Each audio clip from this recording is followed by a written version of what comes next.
it, that the love is real, that the shoe might fit.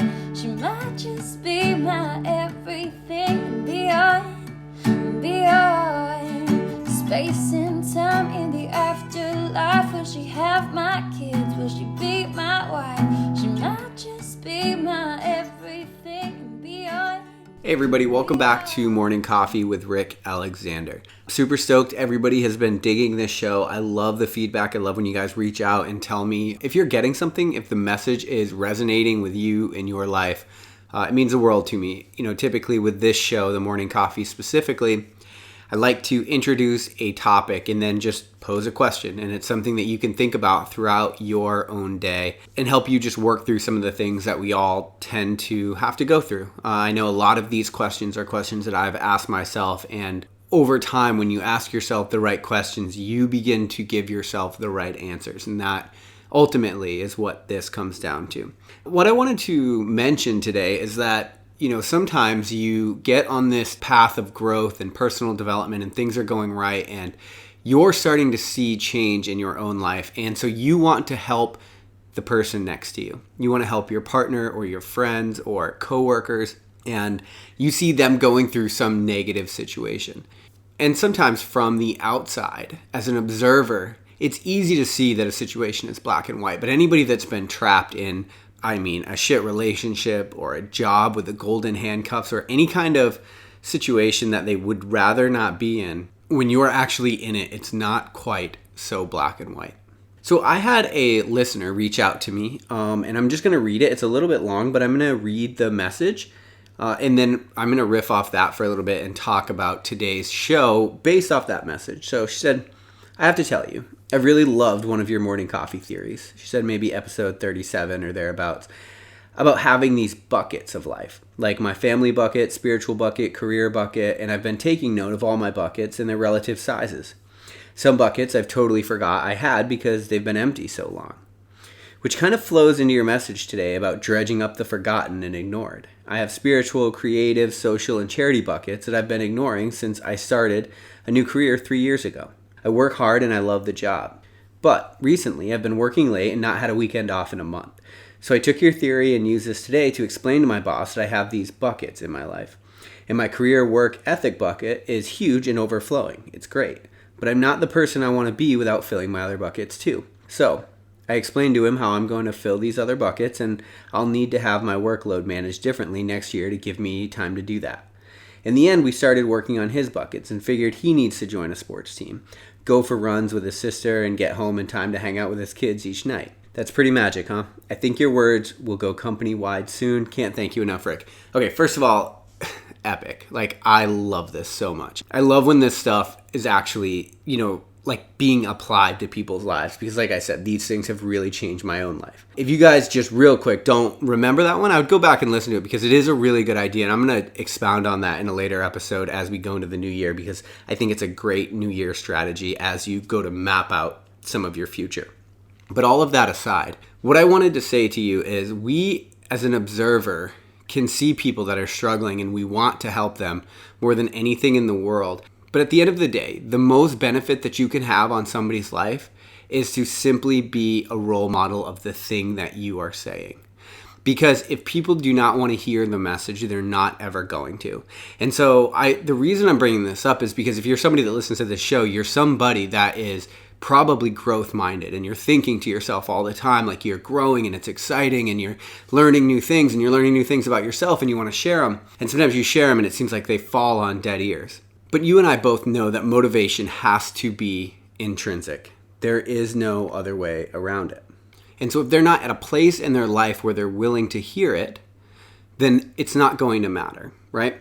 So you can say it because you can plant the seed, and that's super important. But the harder you work to try to motivate somebody that's not motivated, it really just doesn't work. If it's not intrinsic for them, they're not going to change. But the other thing is, if you plant a seed and then they see it modeled in your life, that's how that seed grows. Because all of a sudden, somewhere in their subconscious, this seed has been planted, it's been bouncing around, and they're like, but this person is changing things. Like, they are growing, and they seem to be wearing a smile a lot more. And that's the only way that you can really do it. And the other thing that I want to say is we get frustrated when people don't necessarily want to grow like we do. But what you have to understand is that some people do not want to be pulled out of the matrix. Because you have to understand, like, the path of growth is super uncomfortable. And so when you see a friend that's in a bad relationship or doing a job that they don't like or not growing in a way that would make you happy, because I have a lot of like family members and good friends that I see that are not living up to what I would want for them. And then when they look at me, they say, well, you just don't understand. It's way easier for you. And I'm like, well, okay, maybe, but I'm growth minded. But here's the deal. I'm also willing to go through all of the discomfort that it's taken to get the life that I'm building now. And if you're, like I said, if you're somebody that listens to this, you're growth minded, you're probably willing to do that work too. But the thing that you have to remember is that not everybody is willing to get pulled out of the matrix, because not everybody is willing to go through that discomfort. All of these things that we talk about, like the fear of the unknown and the things that you're battling with, and if they're not yet at a point where they're willing to start taking those steps forward, then everything you say is going to feel like a pejorative critique on the way that they're living their life, and they're not going to hear it for what it is. So you have different mantras and things that you've picked up in your life, maybe the bucket theory, maybe other theories I've presented on Morning Coffee, and think about how those have worked in your life, whatever it is. I'm not saying it has to be from the show, but whatever you've picked up. But then ask yourself, how are you modeling that thing? Because I think at the end of the day, when you are modeling that thing, when you are wearing the smile from the growth that you've had, that's how you become a light. And then the last thing that I want to say is, if you feel like you have this mission to help people grow, or to, like for me, I really want to pull people out of the matrix. But at the end of the day, we can get frustrated when we feel like we're trying and that it's falling on deaf ears. We feel like they're not hearing what we want them to hear. And that's why I would go back to the metaphor that I've used before, which is just be a light. A light doesn't need validation. It doesn't require feedback. It's just helpful. That's the way that you change people in this life. That's the way that you get other people to see the path and change their own life. You have to be careful not to try to turn your good deeds into quid pro quo. Just be helpful. And so that is my message today. Love you guys. Have a great week. I'll talk to you tomorrow on Lionheart Radio. The sun is sweet, the shade is soft, and your kiss is mine. I wanna kick it like we did in the summertime. Yeah, when you were mine, I got a feeling it will work out. You know what I'm wanting someone, not nothing, because there's nothing that can get in between me and your loving. I'm coming back and I'm running and running, baby, I'm rushing, so hush. Won't you understand, this is way more than a cruise. All I wanna do is hang with you every day in the sun or shade.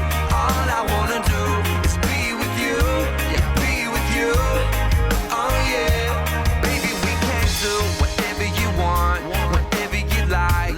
If I was in your world and you would have whatever you like, maybe it's tonight. Yeah, 'cause you are my girl, my baby, hear me knocking and knocking. We kept on talking and talking about how awesome this love is. Yeah, the one that we got, and then I don't want us to stop it 'cause of the web that we're caught in. It's too good to be true, baby, I love you. All I wanna do is hang with you every day in the sun or shade.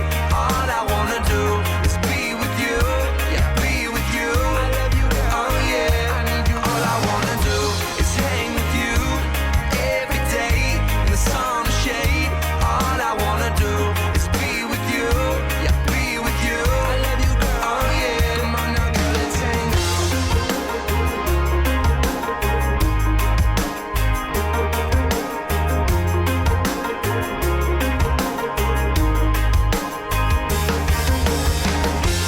Maybe you'll be going my way, and you'll be mine, and I won't be blind. Wanna see it shine like the time that we find blue skies in the summertime.